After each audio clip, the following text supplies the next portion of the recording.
የኮሜዲ ፊልም ታሪክ የሚጀምረው ልክ የሲኒማ ጥበብ እንደተወለደ በ19ኛው ክፍለ ዘመን ማብቂያ ላይ ነው። በዓለም ላይ የመጀመሪያው የኮሜዲ ፊልም ተብሎ የሚታወቀው እንደ አውሮፓውያን አቆጣጠር በ1895 በፈረንሳይ ሀገር በሉሚየር ወንድማማቾች የተቀረጸው ፊልም ሲሆን ዘ ዋተር የተሰኘው አጭር ፊልም ነው። ታሪኩም አንድ የአትክልት ተንከባካቢ ውሃ ሲያጠጣ አንድ ትንሽዬ ልጅ የውሃ ማስተላለፊያ ቱቦውን በእግሩ በመርገጥ ውሃው እንዲቆም ያደርጋል። ሰራተኛው ቱቦውን ወደፊቱ አቅርቦ ሲመለከት ልጁ እግሩን ሲያነሳ ውሃው ሰራተኛው ላይ ይረጫል። ቆይታው ፊልሙ 45 ሰከንድ ብቻ የሚረዝም ሲሆን በወቅቱ ለነበረው ተመልካች እጅግ አስገራሚና አስቂኝ ነበረ። በመቀጠልም የኮሜዲ ፊልም እድገት እያሳየ የመጣ ሲሆን በ1890ዎቹ እስከ 1920ዎቹ ድረስ በዚህ ዘመን ንግግር ስላልነበረ ኮሜዲዎች በአካላዊ እንቅስቃሴና በፊታቸው ገጽታ የተመሰረቱ ነበሩ። እንደ ቻርሊ ቻፕሊን፣ ባስተር ኪተን፣ ሃሮልድ ሎይድ ያሉ ከዋክብት የኮሜዲ ጥበብን ወደ ላቀ ደረጃ አድርሰውታል።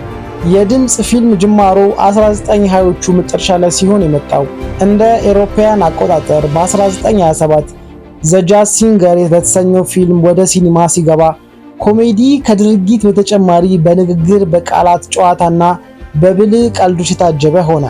ዘመናዊ ኮሜዲ ከጊዜ ወደ ጊዜ ኮሜዲ በተለያዩ ዘርፎች መከፋፈል የጀመረ ሲሆን የፍቅር ኮሜዲ፣ ፖለቲካዊ ኮሜዲ፣ አሽሙር ኮሜዲ በስፋት እየተለመዱ መጡ። በአጠቃላይ ኮሜዲ ከፊልም ጋር አብሮ የተወለደና የሰው ልጅን የማዝናናት ሚናውን ሳይለቅ እስካሁን የዘለቀ የጥበብ ዘርፍ ነው። በሀገራችን ኢትዮጵያ የኮሜዲ ፊልሞች ከፍተኛ ተወዳጅነት ያላቸው ሲሆን ከ1990ዎቹ በኋላ በከፍተኛ ሁኔታ እየተሰሩ ይገኛሉ። ኢትዮጵያ ውስጥ ብዙ የኮሜዲ ፊልሞች የተሰሩ ሲሆን ከፍተኛ አድናቆትና ደጋፊ ያላቸው ፊልሞችም ተሰርተዋል። በዚህ ቪዲዮ የሀገራችን ምርጥ 10 የኮሜዲ ፊልሞችን የምናይ ሲሆን እስከ መጨረሻው ድረስ ይህንን ቪዲዮ ላይክ፣ ሼር፣ ሰብስክራይብ በማድረግ አብራችሁን ቆዩ። መልካም ቆይታ። ድንች በስጋ፣ ድንች በቲማቲም፣ ድንች ባልጫ፣ ድንች በቀይ፣ ድንች በምስር፣ ድንች በእንቁላል፣ ድንች በቱና ምን ይሁንልሽ? በ10ኛ ደረጃ ላይ ያስቀመጥነው ፊልም በደራሲና ዳይሬክተር ተመስገን አለማየሁ የእናቱ ልጅ ተደርሶ የተሰራው ፊልም ሲሆን በዚህ ፊልም ላይ አለምሰገድ ተስፋዬ፣ ዘነቡ ገሰሰ፣ አብይ ገብረማርያም እና ሌሎችም ታዋቂና ወጣት አክተሮች የተወኑበት ሲሆን ታሪኩ የሚያጠነጥነውም አንድ ለእናቱ ብቸኛ ልጅ የሆነ ወጣት በድለላ ስራ ላይ ተሰማርቶ ጥሩ ህይወት እየኖረን ያሳየናል። ነገር ግን እናቱ ልጅ ወልደ የልጅ ልጅ አሳየን እያለችው እሱም ይህንን ለማስተካከል እየለፋ ያሳየናል።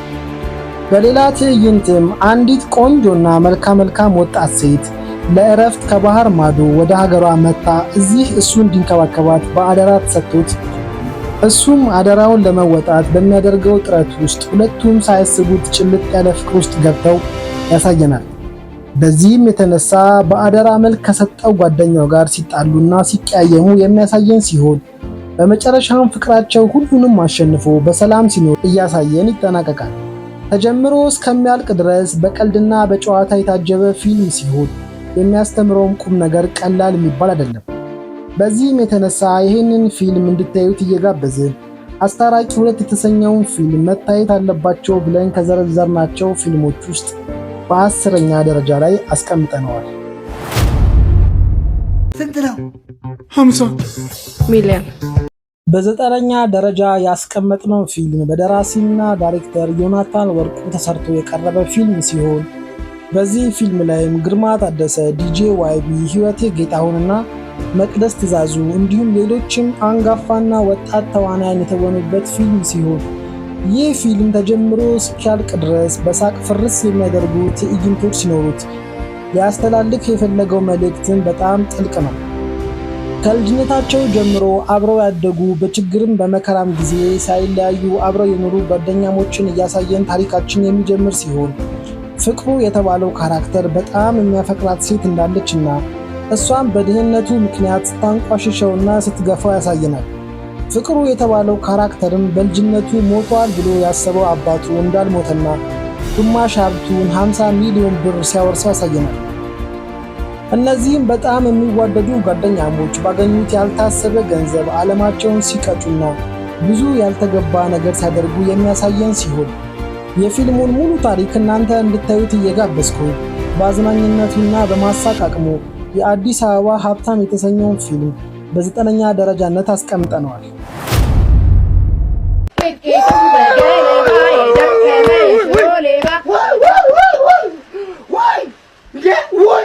ወይዘሮ ብርቄ ለምን ኦርኬስትራውትን ይዘው አንደኛውትን ቤት ትራስጌ ጋር መጥተው አይጨፍሩም? ወገኛ ትራስ ሲኖር እኮ ነው ራስጌ እናድርግ የሚባለው።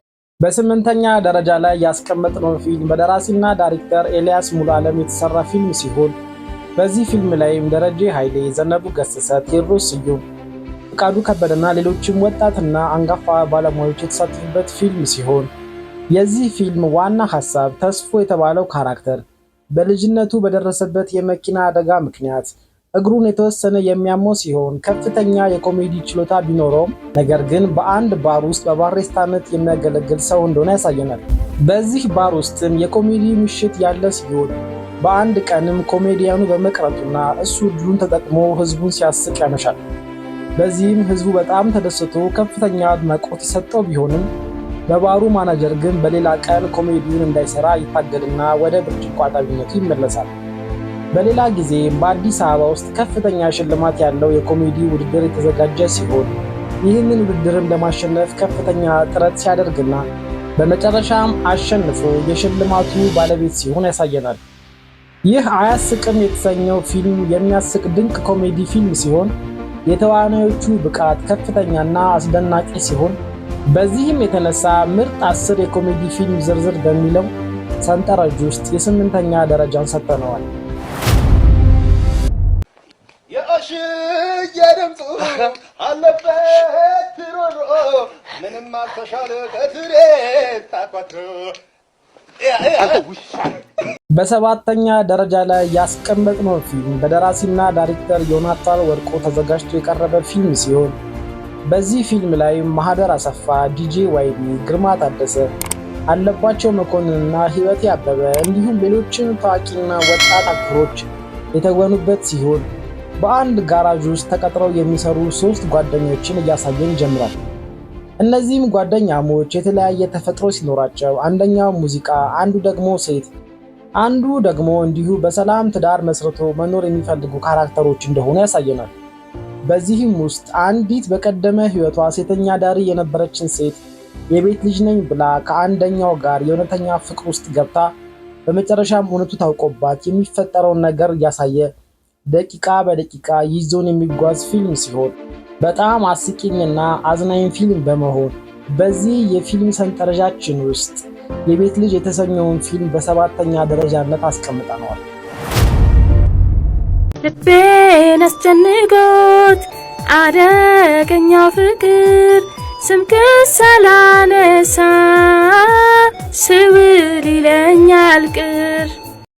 በ6ኛ ደረጃ ላይ ያስቀመጥነው ፊልም በደራሲ ሚካኤል ገብረስላሴ ተደርሶ በመስፍን አለማየሁ ተዘጋጅቶ የቀረበ ፊልም ሲሆን በዚህ አስቂኝ የኮሜዲ ፊልም ላይም ደረጀ ኃይሌ፣ ነፃነት ወርቅነህ፣ ሰለሞን ታሼ ጋጋ፣ ቢኒያም በቀልና ሌሎችም ወጣትና አንጋፋ ተዋናዮች የተወኑበት ፊልም ሲሆን አንዲት በአባቷ ግፊት ሀብታም አግብታ ያገባችውን ሀብታም ሰውዬ ሲያሰቃያትና በሷ ላይም ሌላ ሴት ሲደራረብባት የሚያሳይ ፊልም ሲሆን እቺ ተበዳይና ተገፊ መልከ መልካም ሴት በአንድ ድንገተኛ አጋጣሚ ከአንድ የሙዚቃ አቀናባሪ ጋር የጀመረችውን የድብቅ ፍቅር እያሳየን የሚጓዝ ፊልም ሲሆን በተዋናዮቹ በድንቅ አተዋወን ብቃትና የማሳመን አቅም ይህንን 3ኛ ወገን የተሰኘውን ፊልም በ6ኛ ደረጃነት አስቀምጠነዋል። ግጥሙ ግን እንዴት ነው? ቤት አመታቱ አሪፍ ነው? አዎ ጨዋ ግጥም ነው። ቤት አይመታም። ቤት አይመታም። አለኝ ቤትም ይመታልኝ። ማታ የጻፍኩት ወይኔ በላቸው ወይኔ በላቸው ወይኔ በላቸው ወይኔ በላቸው። እኔ ምን መሰልኩ ኮማንዶ ስራ በትቼ ቤት ብቀመጥ አንተ መጫወቻ ነው። ወይኔ በላቸው። በ5ኛ ደረጃ ላይ ያስቀመጥነው ፊልም በደራሲና ዳይሬክተር ፍጹም አስፋው ተዘጋጅቶ የቀረበ ፊልም ሲሆን በዚህ ፊልም ላይም ካሳሁን ፍስሐ ማንዴላ፣ ፍጹም አስፋው፣ ደረጀ ኃይሌ፣ ህይወቴ አበበና ሌሎችም ታዋቂና ወጣት ተዋናዮች የተወኑበት ፊልም ሲሆን አንድ ከውጭ ሀገር ፊልም ሊሰራ የመጣ ፈረንጅ በአንዲት ዝነኛ ኢትዮጵያዊት አክተር እሷ እሱን ወዳው እሱም እሷን ባለመፈለጉ እሱ እሷ እንድጠላው የተለያየ ድርጊት ሲፈጽምና ተጀምሮ እስኪያልቅ ድረስ በሳቅ ፍርስ የሚያደርግ ምርጥ ኮሜዲ ፊልም ነው። እኛም በዚህ ምርጥ የኮሜዲ ፊልም ዝርዝር ውስጥ ባለቀለም ህልሞች 2 የተሰኘውን ድንቅ ኮሜዲ ፊልም በአምስተኛ ደረጃነት እንድታዩት ብለን አስቀምጠንላችኋል። ዘንድሮ ይጻየን ይዘፈን አሬ ፍሬም ነው የሀገራችን ዘፈን ላስተምር እንዴ። በአራተኛ ደረጃ ላይ ብታዩት ብለን ያስቀመጥነው ፊልም የኮሜዲ ፊልም ተዋናዮች አንድ ላይ ተሰብስበው የሰሩበት ፊልም ሲሆን በዚህ ፊልም ላይ መስፍን ኃይለ ኢየሱስ፣ ቴዎድሮስ ስዩም፣ ማህደር አሰፋ፣ መኮንን ለአከና ሌሎችም ታዋቂና ወጣት ተዋናዮች የተወኑበት ፊልም ሲሆን በ2010 የደቡብ አፍሪካ የዓለም ዋንጫ ጊዜ ኳስ ለማየት በሚል ሰበብ ከሀገር ወጥተው ህይወታቸውን ለመቀየር ጉጉት የነበራቸውን 2 ወጣቶች የከፈሉትን ገንዘብ ተበልተው ሞራላቸው ወድቆ ሰፈር ሲውሉ እንዲሁም ልክ እንደነሱ አይነት አንድ ቻይና ታስሮ ከእስር ቤት ከወጣ በኋላ ከነሱ ጋር ተገናኝቶ በአንድ ላይ በመሆን የሱን ቻይናዊነት በመጠቀም ልክ ባልሆነ መንገድ ገንዘብ ሰርተው ከዚህ ሀገር ለመውጣት የሚያደርጉትን ጥረት የሚያሳይ ፊልም ሲሆን በተዋናዮቹ የኮሜዲ ፊልም መስራት ጥበብና በማሳቅ አቅሙ በዚህ የፊልም ሰንጠረዣችን ላይ ሜድ ኢን ቻይና የተሰኘውን ፊልም በአራተኛ ደረጃነት አስቀምጠናል። ጌታ አንተው የኔ ብቻ ይበቃኛል። ስንቱ ጌታና መቤት እንደዚህ ተጋድሞ እያየሽ አንዴ ሰልፍ እያስያዝኩ ነበር። ገነት የምትገቡ በዚሁን ውስጥ ገነት 2 ሆናችሁ ትጋፋላችሁ። ሲኦል በዚህ በ5 ሰልፍ አድርጉት። በ5 ሰልፍ ሂትለር ሞሶሎኒና ግራዚያን ይዛችሁ ወደ ሲኦል፣ የኢትዮጵያ አምላክ ይዛችሁ ወደ ሲኦል። አንዴ ሰው ልሸኝ፣ አንዴ እንግዳ ልሸኝ። በሶስተኛ ደረጃ ላይ የተቀመጠው ፊልም በደራሲና ዳይሬክተር እንዲሁም ተዋናይ ነጻነት ወርቅነህ ተሰርቶ የቀረበ ፊልም ሲሆን በ3 ተከታታይ ክፍል የተሰራ ፊልም ነው። 3ቱም ክፍል ውስጥ ያሉት ተዋናዮች ከተወሰኑት ውጪ የተለያዩ ሲሆኑ ታሪኩ ግን በአንድ ግለሰብ የሥራ የፍቅር ህይወት ውሎና አዳር የሚያንዣብብ ሆኖ ነው የተሰራው።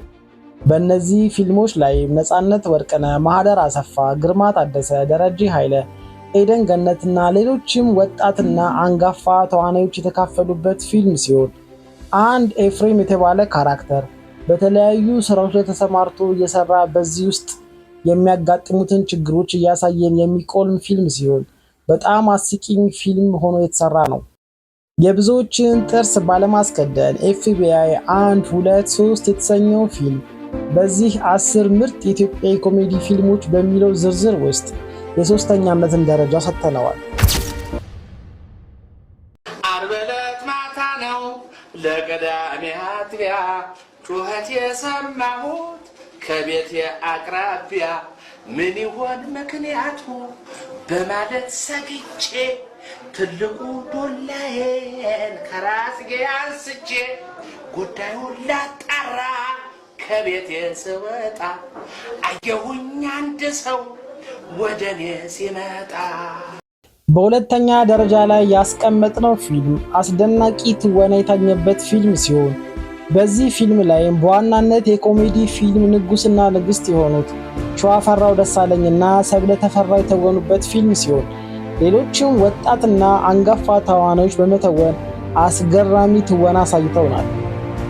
የዚህ ፊልም ታሪክ ለብዙ ዓመታት በትዳር የኖሩ አንድ ባልና ሚስትን የሚያሳየን ሲሆን ወደ ኋላ ግን ባልየው ከሌሎች ወጣት ሴቶች ጋር ግንኙነት ሲፈጥርና በትዳር ላይም ትዳር ለመመስረት ሲሞክር እያሳየ በሳቅ የሚገርም ምርጥ የሆነ ፊልም ሲሆን ይህንን ያረፈደ አራዳ የተሰኘውን ምርጥ ፊልም ሁላችሁም እንድታዩት በመጋበዝ በዚህ ዝርዝር ውስጥ የሁለተኛ ደረጃነት ሰጥተናል። አልገባኝ በረባህ ግባ ውሻ ድሮስ አንተ ገባሃል አንተ ደደብ አባት የገባበት ጉድጓድ ግባ ደነስ። በአንደኛ ደረጃነት ያስቀመጥነው ፊልም የኢትዮጵያ የኮሜዲ ፊልም ብቻ ሳይሆን የኢትዮጵያ ፊልም ሲነሳ ከፊት የሚጠቀስ ፊልም ነው። በደራሲ አድማሱ ከበደ የተደረሰ ሲሆን እንዲሁም በሄኖክ አየለና በአድማሱ ከበደ ተዘጋጅቶ የቀረበ ነው። በዚህ ፊልም ላይም አድማሱ ከበደ፣ ቴዎድሮስ ስዩም፣ መስፍን ኃይለ ኢየሱስ፣ ዘሪሁን አስማማው፣ ረቂቅ ተሾመ፣ ሸዊት ከበደ፣ ሸዋፈራው ደሳለኝና ሌሎችም ወጣትና አንጋፋ ተዋናዮች የተወኑበት ፊልም ሲሆን በአንድ የእንጨት ስራ ድርጅት ውስጥ የሚሰሩ ጓደኛሞችን እያሳየን የሚጀምር ይሆናል። በዚህ እንጨት ቤት ውስጥ ከሚገኙት ባለሙያዎች ውስጥ አንድ አእምሮ በሚባል ካራክተር የፍቅር ህይወት ዙሪያ የሚያጠነጥን ፊልም ሲሆን በሁለት ፓርት የተሰራ የምንጊዜውም የኢትዮጵያ ምርጥ የኮሜዲ ፊልም በመባል የወንዶች ጉዳይ የተሰኘው ፊልም የአንደኝነት ደረጃን አግኝቷል። በዛሬው ቪዲዮ የኢትዮጵያን 10 ምርጥ የኮሜዲ ፊልሞችን ሰርተን ያቀረብንላችሁ ሲሆን እርስዎ የትኛውን ፊልም ወደዱት? የትኛውንስ ፊልም ሙሉውን ሪቪው እንድንሰራለት ይፈልጋሉ? ሐሳብና አስተያየቶን በኮሜንት መጻፊያው ላይ አስቀምጡልን። ይህንን ቪዲዮ ከወደዱት ላይክ፣ ሼር፣ ሰብስክራይብ በማድረግ ቤተሰብ ይሁኑ። በቀጣይ ቪዲዮ እስከምንገናኝ መልካም ጊዜ፣ መልካም ቆይታ፣ ቸር ይቆዩን።